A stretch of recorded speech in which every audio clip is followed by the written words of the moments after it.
মুখ্যমন্ত্রী নির্দেশ দিয়েছেন যে যেগুলো ক্ষতিগ্রস্ত এলাকা সেখানে যেতে হবে। জলপাইগুড়িতে বন্যা পরিস্থিতি খতিয়ে দেখতে জলপাইগুড়ি এলেন রাজ্যের সেচ মন্ত্রী পার্থ ভৌমিক। এদিন সকালে বাগডোগরা বিমানবন্দরে নেমে মন্ত্রী গজলডোবায় সেচ দপ্তরের সেচ ভবনে বৈঠকে বসেন। বৈঠকে রয়েছেন রাজ্যের সেচ প্রতিমন্ত্রী সাবিনা ইয়াসমিন, আদিবাসী উন্নয়ন মন্ত্রী বুলু চিক বড়াইক, মন্ত্রী গুলাম রব্বানী, সাংসদ অর্কাশ চিক বড়াইক, জলপাইগুড়ি জেলা শাসক শামা পারভিন, পুলিশ সুপার খান্ড বাহালে উমেশ গণপত, বিধায়ক খগেশ্বর রায় সহ সেচ দপ্তরের অন্যান্য আধিকারিকেরা।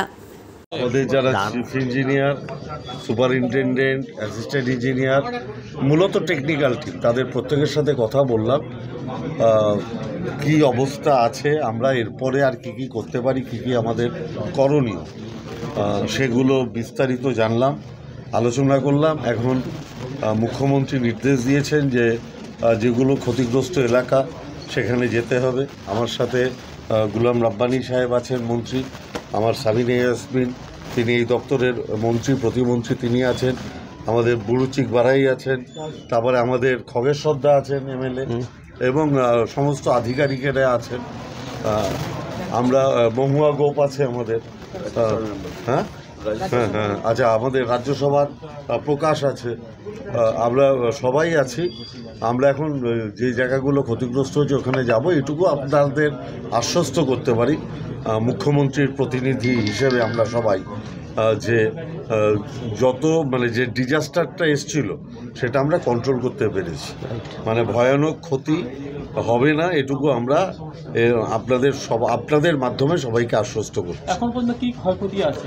না ক্ষয়ক্ষতি আমাদের ধরুন স্পার আছে, তার বুকটা ভেঙে গেছে, জলটা না নামলে কতটা ক্ষতিগ্রস্ত হয়েছে আমি এখনই আপনাকে বলতে পারবো না, কারণ ওটা জলের তলায় আছে। আবার কিছু কিছু জায়গায় তিস্তা ওভারফ্লো হয়ে গেছে, স্বাভাবিকভাবে ওভারফ্লো হওয়ার ফলে ও ব্যাক পুশ করছে, সেখানে কিছু জায়গা প্লাবিত হচ্ছে।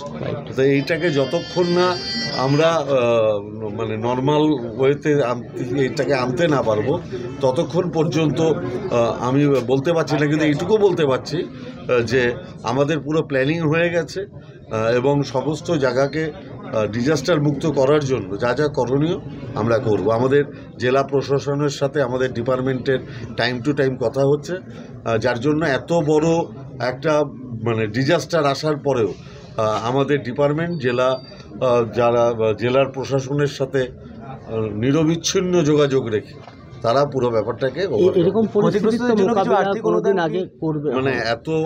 এত হয়নি। ৮,২০০ ওই যে ফোর্সে জলটা আসছে সেটাকে আস্তে আস্তে আস্তে রেগুলারাইজ করে এখন ২১শোতে নামানো হয়েছে। এটা এর আগে কোনোদিন তিস্তা ব্যারেজের উপরে জিনিস হয় ফিউচার কি প্ল্যান আছে এই ব্যারেজের উপরে যাতে আরো প্রেশার না পড়ে? না এর যা ক্যাপাসিটি আছে সেই অনুযায়ী আমরা ট্যাকেল করে ফেলতে পেরেছি এবং আমার ধারণা আমরা আগামী দিনেও পারবো। আমরা এখন দেখছি যে কিছু জায়গা তিস্তা ব্যারেজেরই একটা পোর্শন ক্ষতিগ্রস্ত হয়েছে, তারপরে মিলনপল্লী আরও কিছু জায়গা আছে, আমরা একটু দেখলে আরও বুঝতে পারবো যে আরও কোথায় কী করা। সব ঠিক আছে, অসুবিধা নেই।